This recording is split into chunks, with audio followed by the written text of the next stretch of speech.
on part 2 of our adventure tutorial. Here I am in Los Alamos STEAM Labs studio on Scratch. That's where you can find everything related to these tutorials if you want to look a closer look at how we did them. I'm going to click on Adventure Tutorial Part 1.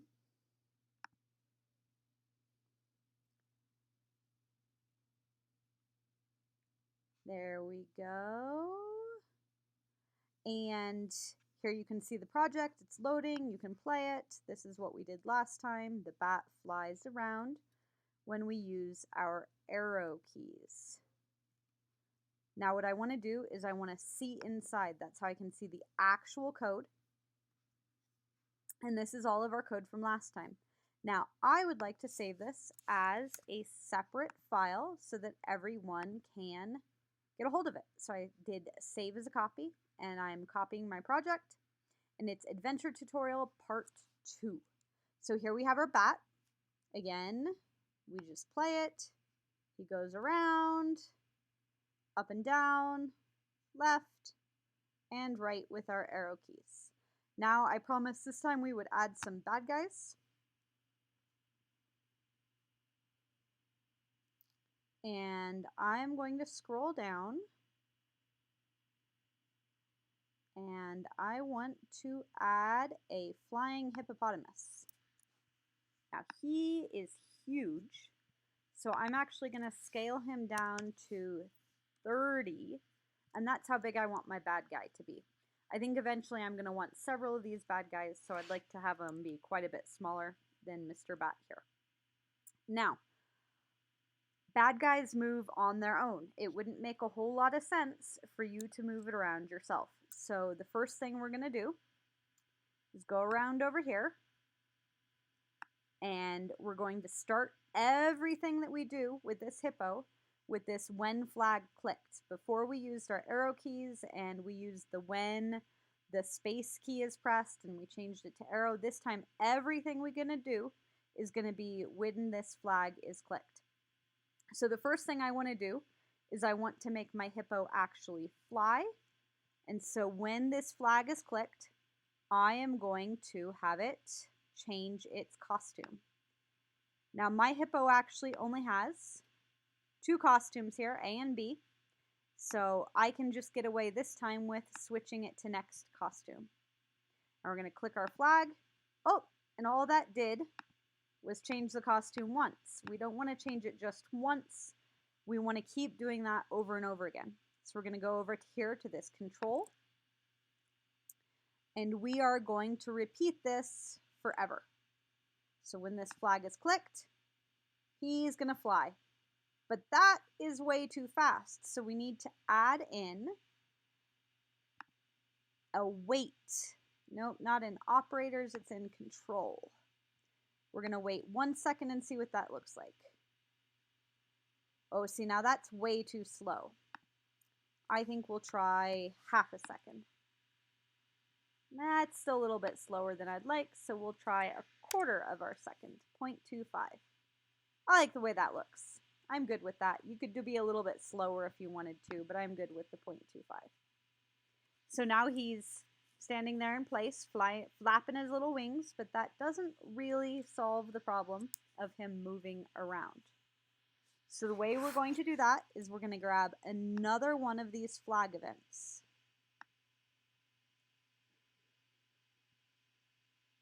And we want him to pick a direction, okay? The way we're going to do that is we're going to create a variable. Make a variable here. A variable is a number that is stored into a variable that you can change with time. We're going to name this direction because we want to pick a direction for him to go into. And we don't need it for all sprites. We just need it for a hippopotamus. And we want to set that direction when the flag is clicked. And then we want the hippopotamus to go in that direction so he can move 10 steps. So if we set our direction to 0, he'll move 10 steps. Oh, he did it.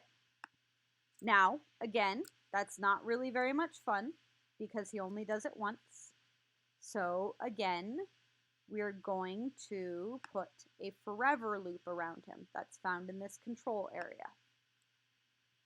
And so now when we hit the flag, he just keeps going. But he went right off the screen and he only went in one direction. So that's not quite what we're looking for. Instead, we want to set the direction to... Oh wait, we didn't even tell him which direction to go. We're going to back up. And I'm going to start this whole part over.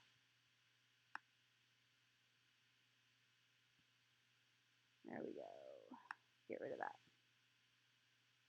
Okay, so now we have a hippo flapping in space.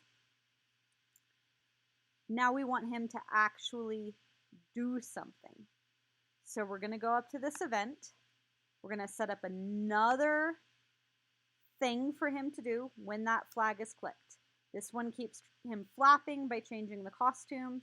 Over here, we're going to keep him moving.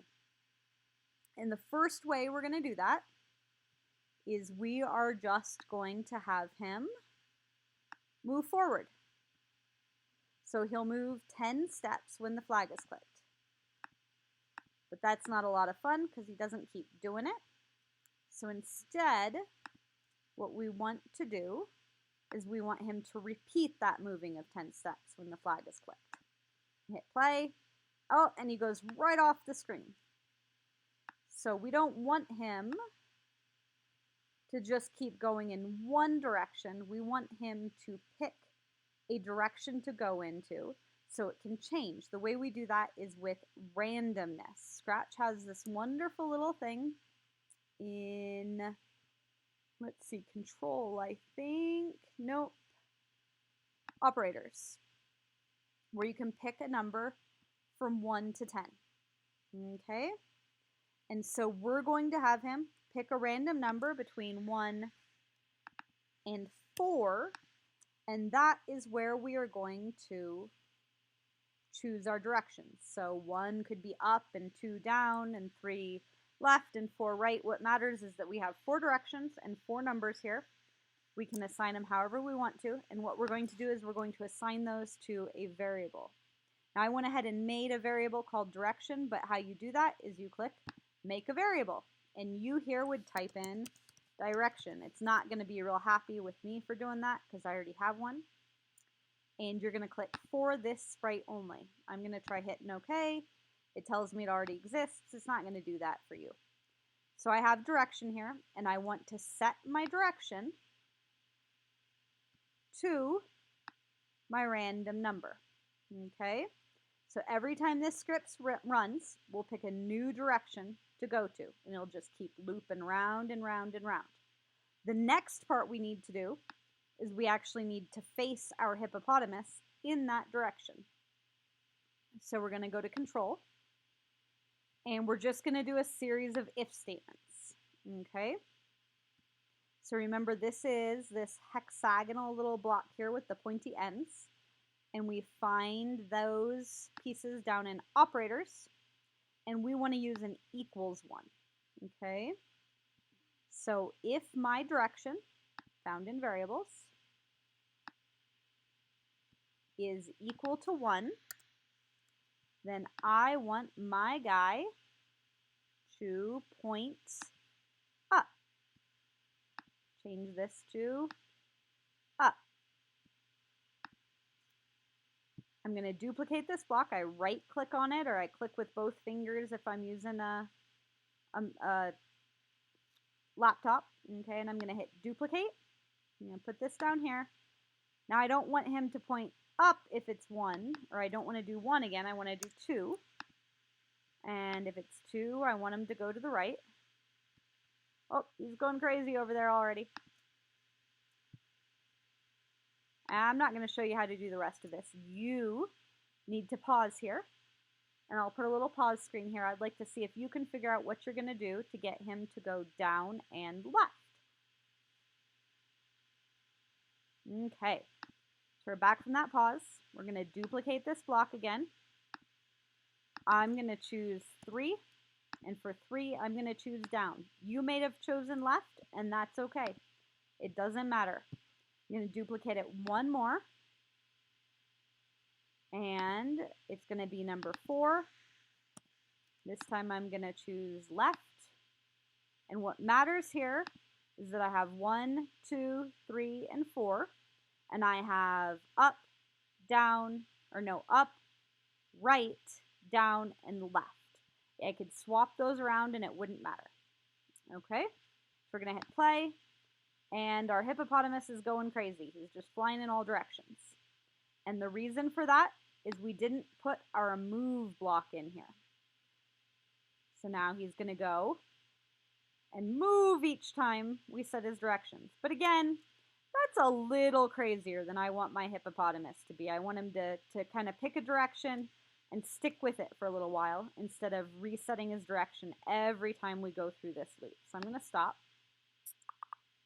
And in place of this moving 10 steps here, we're first going to set another variable. Oh no, we won't do that yet.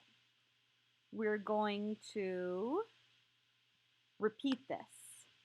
So we'll walk in that direction 10 times. Yeah, there we go. So we'll move 10 steps 10 times and we'll get a little bit less crazy of a movement there. So now he picks some directions, he goes in it. I think he's going too fast. So I'm actually going to stop and I'm going to change this to 5 steps. And that'll slow him down a little bit. There we go. You could even change that to 2 if you wanted it to be a little simpler. But now he kind of picks a direction and he stays in it for a while. Now, I personally like things to be just a little bit more random than that because as you'll see, he's changing direction very predictably. So we're going to use another variable. Oh, actually, we don't even need to do that. We can just put it in this repeat right here. We're going to use another random control. Sorry. Operator is where our pick random number is. There we go. And instead of saying I want it to repeat 10 times, I'm going to say I want it to repeat somewhere between 5 and 15 times. And there we go. We have a bad guy that'll chase us around. Your bat still goes up, still goes down, and left and right, and we can try and avoid our bad guy. So next time, we're going to learn a little bit about how to fix our bat. Do you see here how we were able to make use of this move statement instead of changing the X and changing the Y on the hippopotamus? If you remember, back in our bat area, we had to change the costume for every up and down arrow. We had to point it in its direction, and then we had to tell it to change by its Y or its X. We're going to actually pull out all of this repetitive stuff and put it in some functions, but we'll do that next time. For now, we are all done. And don't worry, we will get to actually interacting with the bad guy, but we had to create the movement first. Okay, go have fun with your game.